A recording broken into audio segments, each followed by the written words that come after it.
Corrupts from Space Part 3. Chronicles from Dirty World. Selene Union. Althea Reagan, AS Intermediate Authority on the Moon, is the one who authorizes and signs the permits for Rhina and Call to travel to Mars, despite the exclusion zone due to hostile activities in the proximal worlds. Althea asked us a series of formal questions that we were able to answer appropriately thanks to the artificial intelligences integrated into our epithelial systems and augmented reality contact lenses. Develop dialogues between an Althea with a sharp and sly character and a smarter Rhina. Althea Reagan said, "I see you want permits to travel to Mars. It's not something we authorize lightly, especially with the current exclusion zone due to hostile activities in the near worlds. Can you explain your specific purpose to me?" Rhina replied, "Sure, like archaeological researchers. Our goal is to study certain historical artifacts that could shed light on the original events. These studies are crucial for understanding scientific developments." Althea Reagan, with a sly smile, commented, "Interesting. However, those types of investigations often involve more than they appear to. What kind of artifacts are you exactly looking for?" "We are looking for old devices and records that may contain information about the critical points of development of early technologies from the times of Mars exploration and colonization, and to identify and analyze these artifacts accurately without altering their state." Althea Reagan, staring intently, said to U.S. "You seem to be quite sophisticated and very advanced. Interesting, to be terrestrial." Rhina, maintaining her composure, continued, "I understand your attitude. My colleague Call and I are part of a special team dedicated to historical preservation and review. Our mission is to ensure that crucial knowledge and historical events remain intact. We have no interest in participating in the political or military activities of the current factions." Althea Reagan, with a more intrigued tone, said, "Very well. But I still need to know, what makes you believe that the artifacts on Mars have the information you are looking for?" Rhina, "We have followed a series of clues and ancient records that point to Mars as a key location. We believe that the remnants of the first effective space technologies are found there. Our intention is to analyze and document those findings." Althea Reagan, nodding slowly, "Very well, it seems they are prepared and have a clear purpose. However, I want to make it clear that any interference in the affairs of the Selene Union will be dealt with the utmost severity. Rhina, we understand and respect your policies. Our only motivation is knowledge and historical preservation. We do not pose any threat to your jurisdiction." Althea Reagan, finally, "Fine, I will grant you the permissions, but under strict supervision. Any deviation from your mission will be considered a violation of the terms of the permit. Do you agree?" "Agreed," we responded in unison. When we left Althea's office, there was a mix of relief in the air. Rhina and I had obtained the necessary permits to travel to Mars, but we knew that our true purpose had to remain a secret.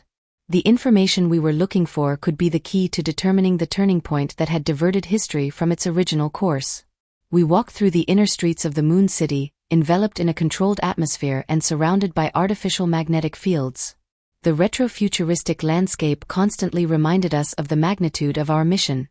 After booking our tickets on Astroship Line, we decided to stop at a typical café of that world. The café had a nostalgic atmosphere, with decorations that combined imitations of elements from different eras. We sat at a table by the window, watching the various people with a sophisticated retro look who passed by. "Call, do you think Althea suspects our true intentions?" asked Rhina, taking a sip of her coffee substitute. "It's the most likely scenario," I replied, looking around us. "Althea is cunning, but I think you handled the situation well. The important thing now is to keep a low profile until we reach Mars." Rhina nodded, her gaze fixed on the coffee cup. "Every time I think about what we have discovered, I worry about what we might find on Mars. If the historical records there have not been altered, we might be closer to the truth than we imagine." "That's what worries me too," I said, lowering my voice. "We have been careful, but any misstep could be dangerous. We need to be prepared for anything." A man with a fedora and a gray trench coat walked past our table, leaving us with a feeling of having traveled back in time. The combination of vintage fashion and advanced technology created a strange, almost unreal atmosphere. "What do you think they will find when they get to Mars?" the man asked suddenly. He looked at us with curiosity, his eyes hidden behind dark sunglasses. Rhina and I exchanged a quick glance. "Archaeological research," I replied, maintaining my composure. Historical artifacts. The Mun smiled slightly. Mars has many of those, and the originals too. Some are better left undiscovered, especially the radioactive ones. But you all seem determined. That's right, said Rhina, firmly. We are looking for answers. The Mun nodded and continued on his way, leaving us with more questions than answers. Do you realize what this means, Call? Said Rhina as soon as the Mun walked away. Why would that Mun be interested in us? That would be the question. And how did you know we're going on a search to Mars? The fact that he knows it should already make us more vigilant, that's the key point. They have no way of knowing what we're looking for. So we're in a race against time, Rhina concluded. And we can't afford to lose. The conversation faded into a silence heavy with reflection on finding and correcting the turning point that had diverted the story, and our return home. The journey to Mars began peacefully, and both Call and I used the time aboard the Astroship Line passenger ship to prepare for what awaited us. As we settled into our seats, the ship hummed softly with the energy of the atomic engines. I observed the passengers around us, all of them absorbed in their own worlds. Retrofuturistic fashion created an almost surreal atmosphere, with trench coats, hats, and large, silver, and fierce-looking technological devices that seemed straight out of an old science fiction novel. However, in the back of my mind, I couldn't shake the feeling that something was about to go terribly wrong. Call, do you have everything ready? I asked, trying to keep my voice as calm as possible. Yes, Rhina. Everything is ready, until we reach Mars. I nodded, but my mind remained troubled. I knew we were treading on dangerous ground, and every move had to be calculated with precision. Suddenly, the ship shuddered slightly and a voice echoed through the speakers. Attention, passengers. This ship will be inspected by the authorities of the near worlds. Stay calm and remain in your seats. My heart skipped a beat. I knew, from the infiltration bots, that this was not a routine inspection. The authorities of the near worlds and their counterparts from other worlds were known for their relentless pursuit of dissidents and terrorists. Call and I exchanged a quick glance, aware of the gravity of the situation. A group of armed soldiers entered the ship, their uniforms shining with a metallic glow. One of them, clearly the leader, approached our seat. IDs, please, he said in an authoritative voice. I extended my fake ID, trusting that the embedded technology would go unnoticed. Call did the same, his face impassive. The soldier examined the documents carefully, much more than necessary before returning them. What's the purpose of your trip? He asked, without taking his eyes off us. Archaeological research of antiquities on Mars, Call replied with a firm and confident voice. We have the necessary permits managed from the Selene Union on the Moon. The soldier nodded, but his gaze was one of distrust.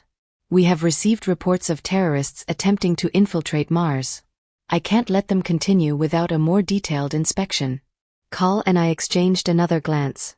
These soldiers playing the role of police were not good.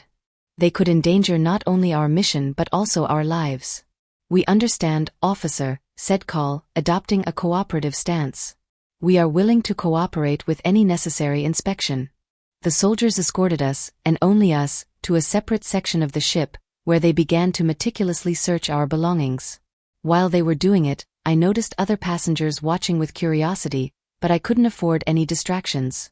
One of the soldiers showed interest in our scanner without apparently being attracted to our laser projectors. Most of our technology was unknown to them. Crucial tools for our mission. He lifted it, looking at us with suspicion. What is this? It's an archaeological data scanner, I replied quickly. It allows us to analyze artifacts without damaging them. The soldier frowned. It's very light. He pressed the device and had fun playing with the coherent light bar. Nice toy, he said, but didn't ask any more questions. After what felt like an eternity, he finally returned our belongings. You may continue, he said, but you will be closely monitored. Don't try anything suspicious. I took a deep breath, feeling a mix of relief and tension. As we were returning to our seats, Call leaned towards me. That was close, too close. I know, I replied, my heart still pounding. We need to be even more careful from now on. The ship continued its journey to Mars, but we knew that other trials were yet to come. Upon arriving at the orbital port on Mars, I felt overwhelmed by the magnitude of the enormous structure. The border and customs procedures were a labyrinth of bureaucracy and security checks, something that reminded me of the times when traveling between continents on Earth in the 21st century was already complicated enough. Do you realize that this is like an endless episode of an old TV show? I commented, trying to lighten the mood as we handed over our documents. Yes, Carl, and you would be the sarcastic protagonist, I replied, smiling for the first time in hours. The truth is that this process is tedious, but your comments always made it more bearable. After what seemed like hours, we were finally given the green light to disembark in Alphaville, the most important city on Mars. Upon leaving the port, the view was breathtaking, skyscrapers that combined dome structures with a retrofuturistic style, and a vibrant atmosphere filled with autonomous vehicles and holographic advertising. Welcome to Mars, home of the tallest, thinnest, and most ruddy Martians you've ever seen, I said, observing the crowd of people surrounding us. No standard terrestrial went unnoticed here. Do you realize that we look like the protagonists of an old science fiction movie? I commented, as we dodged pedestrians. Only the antennas on the head are missing. We headed to the rental apartment we had booked near Elbakian University in Elantown. The city was a hive of activity, and I was amazed by the combination of ancient architecture and large, enormous, and expensive technology. The Martians seemed accustomed to a life of constant innovation, but with a touch of nostalgia for the past, and I believe for the past of the past as well. We must make sure not to draw too much attention, I said, recalling Zephyr's warnings. Although, realistically, with our height and build, we are already attracting too much attention. Well, if we're going to stand out, let's do it in style, I replied, adjusting my jacket to fit better with the retro atmosphere. Upon arriving at our apartment, I felt relieved to have a safe place where we could plan our next steps. The view from the window was breathtaking, a panorama of Elantown with the University of Elbakian as the central jewel.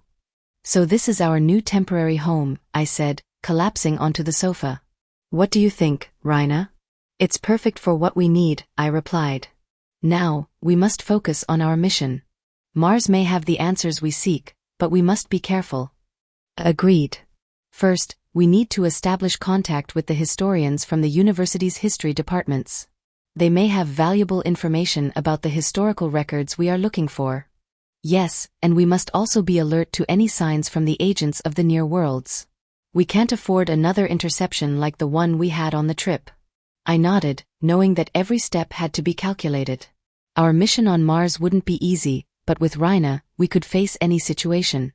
The tall, ruddy Martians were a reminder that we were in unknown territory, and the opportunity to discover the truth and correct the course of history. And everything darkened in the blink of a dry slap of a thermobaric explosion that shook the foundations of the apartment.